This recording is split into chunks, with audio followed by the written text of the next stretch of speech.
نن مې یو چا راته میسج کړی چې وایي دلته یو کور دی خیمه کې په دې ګرمي کې 240 درجې ګرمي ده په یو خیمه کې پراته دي ماشومان یې خوړین شو د ورځې چې یو هګۍ واچي تقریبا 40 هګۍ کېږي 300-400 روپو پر ورته کېږي نو ډېر شی دی انشاءالله ګزاره به هم کېږي السلام علیکم ورحمت الله زما تر شا چې کوم کور تاسو وینئ صحیح ده یو کوټه ورسره یو اشپزخانه هغه طرف ته یو تشناب دا خو خپل ځای پرېږدو راځئ تاسو یو بل شی ښیم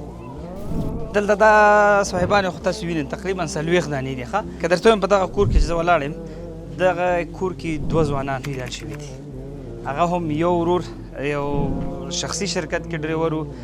چې تقریبا څو کاله مخکې دغه د شرکت د مسؤل اختطاف قضیه و هغه پکې لاړه دویم ورور بیا د هغه په ځای بیا تللی و هغه هم پکې لاړه متاسفانه پلار ژوندی دی او مور هم تللې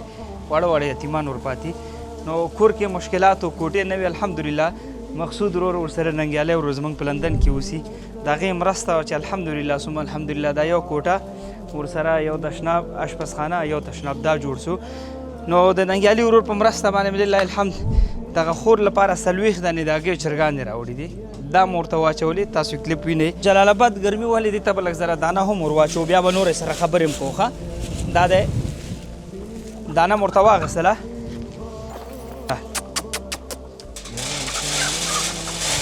اوه دی خو تختې ده د ورځې چې یو هګۍ واچي تقریبا 40 هګۍ کېږي 300-400 روپو پر ورته کېږي نو ډېر شی دی انشاءالله ګزاره به هم کېږي نو زموږ کوشش هدف دا دی چې د افغانستان ملت لپاره دغه کونډو لپاره د خویندو لپاره د ورونو لپاره یو څه وکړو تاسو راځئ یو بل شی هم درته ښیم نو نه تنها چې د روزمره ژوند لپاره چرګې او دا شیان سو هغه خو به چې د ورځې تقریبا 40 هګۍ یا 15 هګۍ ورته اچوي ورسره د اشپزخانې وسایل هم وشل دا یې ګاز ډبه سوه منقل شو دغه لوښې شوه نو دغه ګیلاسونه شول پیالې هر څه بلو بتر پکې شته نو انشاءالله دا به د اشپزخانې وسایل شي هغې د روزمره ژوند لپاره چې کوم مصارف د دې کېږي هغه به د چرګو نه ترلاسه کړي هغه ژوند به انشاءالله په مخ ځي دغه د قمر بنسټ هڅې دي چې سربنه یې هم جوړه کړه ورته ستاسو په همکارۍ باندې اشپزخانه هم وشوه تشناب یا واشروم یې هم وشو نو د یو غریب سړي لپاره فکر وکړه چې دومره کار موږ وکړو څه پوهېږي چې د هغه په زړه کې به دعا نه راځي واقعا چې دعا به کوي انشاءالله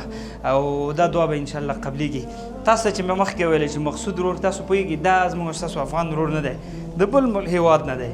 نو زموږ ستاسو په افغانانو یې زړه وخوږېد الحمدلله هغه دی د هغه یو جاري صدقه دلته وشوه تاسو هم وواړئ همدغسې خویندې دي همداسې کونډې دي واړه بچي دي تاسو باور په خدای که نن مې یو چا راته میسج کړی چې وایي دلته یو کور دی خیمه کې په دې ګرمي کې 240 درجې ګرمي ده په یو خیمه کې پراته دي ماشومان یې خوړین شو د هغې لپاره که د یو کوټې غم وخورئ نو څه فکر کوئ دوستانو چې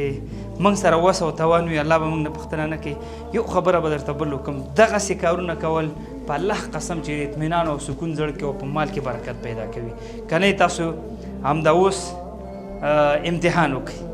نو ورونو ډېرې کونډې خویندې موږ تاسو ته په تمه دي چې وس او توان در سره یې راځئ دقسې ښایسته ښایسته کوټې به ورته جوړو مثلا یو څوک غواړي مرسته وکړي دغسې اشپزخانې وسایل مثال چرګې همدارنګې بیزې دا هر څه کېږي موږ تاسو پرې پوهېږو نه خو دې خلکو لپاره په ټوله دنیا کې فکر وکړه فقط دا هم ډېر غټ شی ورته ښکاري الله مو خوشحال لره دغه ورور یا دغه ورونو چې مرسته کړې دی نه دې الله راضي شي دې ته الله تعالی بدله په دې دنیا او په هغه دنیا ورکړي تاسو ته دې الله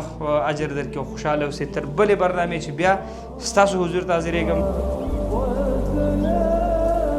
السلام علیکم